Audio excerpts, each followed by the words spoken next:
Thank you very much for inviting me to speak and contribute to this debate. I thought the first panel session was really quite interesting in terms of a number of themes that I think I will explore during my short intervention today. One was that there are a series of sectoral policies that are being developed within Greece, which have very important spatial impacts and spatial effects in various parts of the Greek territory. Secondly, those impacts are going to be felt at various different scales, whether they be national, regional, or local. The third thing I think is, which was quite an interesting idea or theme in terms of spatial planning, and I'm going to be talking very much about from a spatial planning point of view, is the idea and the notion of integrated space, land and sea being one territory, with all sorts of interesting cross-border cooperations. And the final point that I'd make by way of an introduction, I think, is that a lot of blue growth development actually ends up having infrastructure development on the land in terms of the where things are actually created. So I want to talk about the capacity of integrated territorial spatial development to realize the potential of blue growth. And this is very much based around some work we've been doing in relation to land-sea interaction. And that was an ESPON targeted project, and the partners that we worked with can be seen on the screen on my right hand, on the right-hand side of the screen. So what I want to do is to begin to understand the potential of blue growth in relation to territorial development, and that's by way of a quick introduction. And I won't be talking about Greece, but hopefully some of the ideas and some of the themes might have resonance with what's going on in your local context. I'll say a little bit about the MSPLSI project, what it did, what it tried to do, and then talk about LSI in practice before coming to some conclusions. So, beginning to understand the potential for blue growth for territorial development. I think this slide is quite an interesting one in terms of if you start to think about territorial claims over the sea, then three quarters of the United Kingdom isn't on land, it's in the sea. If you start to think about Ireland, then more than 80% of Ireland is actually in the sea in terms of its territorial reach. If you go to Portugal, then we're talking somewhere in the order about 90% of the Portuguese territory and territorial claims are actually in the sea. So we need to start thinking very much more carefully about how we manage the potentialities of the sea in terms of spatial planning and spatial development. And this is a map of the Irish Sea, for those of you wanting for orientation. It's a map which looks at the land uses or the sea uses in particular that are currently taking place in the Irish Sea, in the Irish Basin. And within this sea space, there's a lot of different land uses that are different uses that are being used of the sea. And we've also got to remember that there are something like, depending on how you define these things, about 4 or 5 different nation states wishing to use that space. So cross-border, transnational, national space in terms of the way it's going to be planned. It's very messy, it's very complicated, and it leads to some interesting discussions and debates about who has the right in this sea space for new types of territorial development. And that's where spatial planning comes in. So one of the early reflections of the projects that I was involved in was a project called Estador. And within Estador, we looked at, or began to look at, the way that the sea was being used, the way that the land-sea interactions were actually taking place, and thinking about different areas or zones or categorizations in terms of the way that territory developed. So the use of the sea is growing and contested, and in other parts of Europe, offshore wind farms are very good for being carbon neutral, but there are large numbers of local consumers who feel that offshore wind farms is very detrimental to their tourism activities. So there are checks and balances that need to be made in terms of how these things play themselves out in practice. Different maritime areas and different maritime spaces have different potentials and challenges in terms of their opportunities and risks to the types of development that they can pursue. So one size doesn't fit all, I guess, is the message that I'm taking here. Land-sea interactions matter, and I think one of the things that we've learned from the LSI project, and I'll come back to this in a few minutes' time, is that those land-sea interactions are not necessarily just or exclusively at the coast, and we perhaps need to think much more about what the spatial reach of those land-sea interactions are. Inevitably, cross-border transnational planning is also critical in terms of realizing opportunities and recognizing risks. And I guess one of the things that we start to explore through the Estador project is, should we start to think about territorial planning, linking land and sea together, rather than having separate planning regimes, a planning regime, marine spatial planning, and a land use planning system, and can't we start thinking about territorial space in terms of these perspectives? By way of background, by way of a context, I now want to say something a little bit about what the MSPLSI project was, which was an ESPON project that we're involved in, which finished about 2 years ago now. So this was a targeted analysis. So it was a number of country stakeholders wanted to explore a series of questions.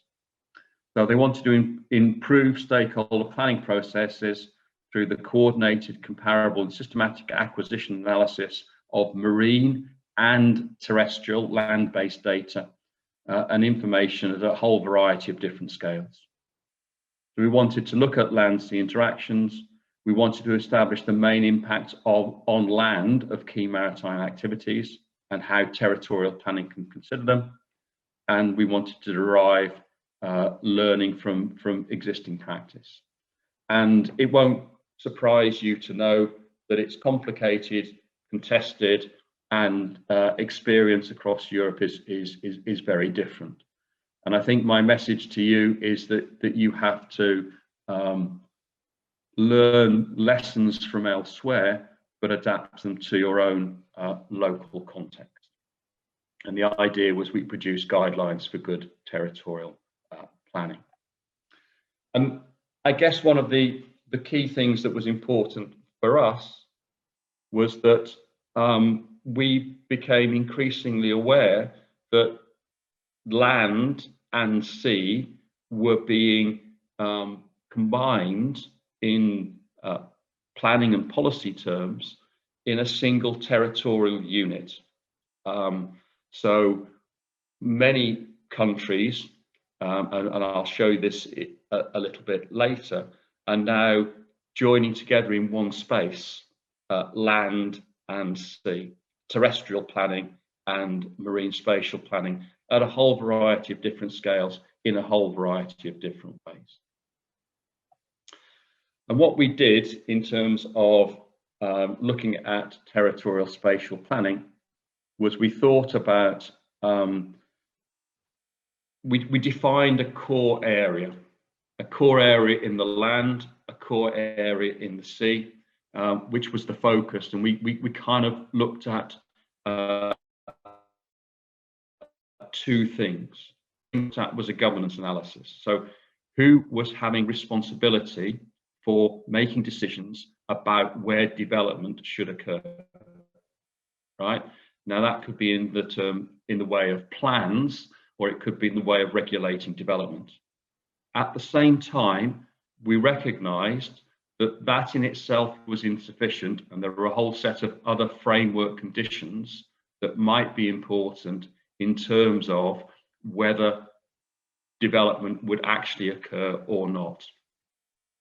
The second part of the study took a value chain analysis, and we've heard a lot this morning already about value chains, the benefits of value chains, the amount of blue growth there has been. But our value chain analysis tried to spatialize it. It tried to examine where the benefits, where the values of the value chain actually landed. Did they land on the coast, or were they felt much further away? And if we start to spatialize where the benefits are being derived, then I think it starts to give us a slightly different picture, a complicated picture, but I think a very important one. And this gives us our recommendations for good territorial management. So we looked at these 5 areas, and we looked at a number of focal sectors which provided us with some scope for reflection and analysis. So, what can planning do? What can spatial planning do? I think it provides a forum for good governance, if nothing else. It provides a forum where discussions and debates about who wins and who loses, what are the priorities for specific areas and specific regions, is quite an important element of what planning can and should provide. It can ultimately provide frameworks as to where development opportunities could be realized, or where development opportunities should be avoided for various environmental reasons. It can be involved in spatial management, i.e., where does development actually occur? But it's very much about a process of ongoing dialogues and discussions.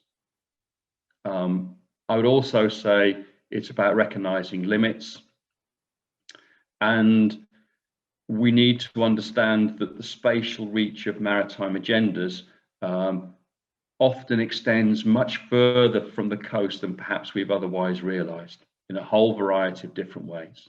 And that might change the way we think about some of the debates and discussions.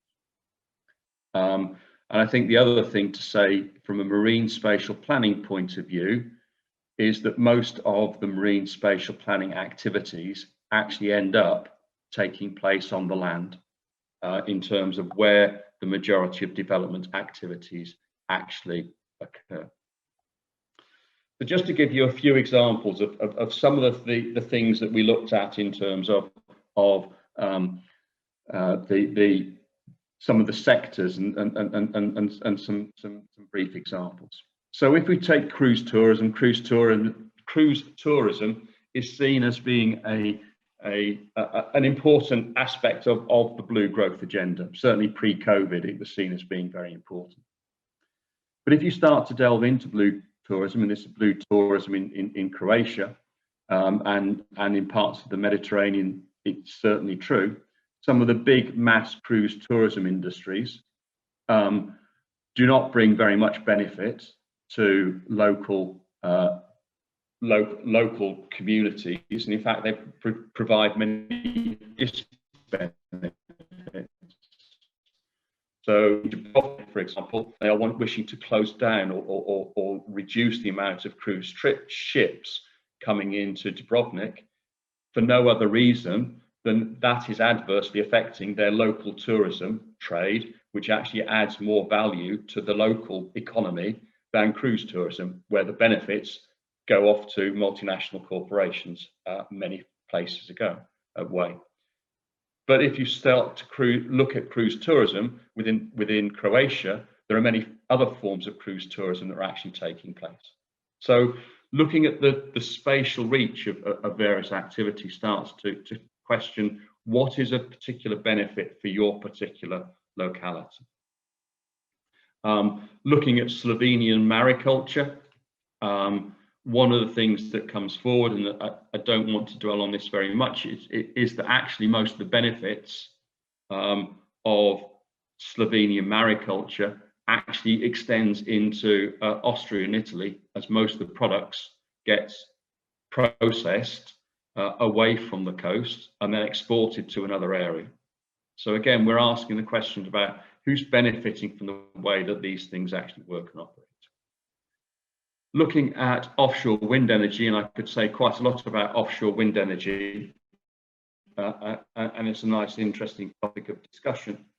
One of the things about offshore wind, which is very prominent in the North Sea, is that marine spatial planning and offshore wind energy actually led to a negotiation taking place where they actually moved shipping lanes to accommodate offshore wind potentials within the Netherlands.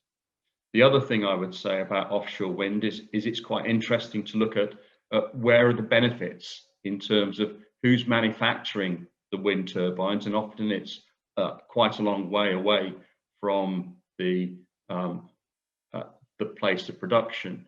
And as I've already mentioned, albeit very briefly, there's a lot of discussion around questions about there being environmental benefits of offshore wind, but there being tourism disbenefits, because we actively like to see an unhindered seascape in terms of the way things work and operate. Can we come to a close, Dave? I have. Oh, I will do. Just to say, in terms of governance analysis, one of the things that's quite interesting is that many countries that we looked at were beginning to develop an integrated planning system where land and sea, certainly at a national level, were being dealt with by the same perspectives. So what can territorial development achieve for us? Territorial spatial planning can provide good governance, can create spatial frameworks, can be involved in spatial management, but it is only part of the equation. It is only one of the framework conditions in terms of how blue growth can be realized. And we've already heard that quite a lot already this morning. But it's a process of constantly changing priorities. And that, I think, is where I will leave it for today. Planning has a role to play in terms of discussing, debating, and understanding where activities may or may not actually occur. And on that point, I will call it to a close. Thank you.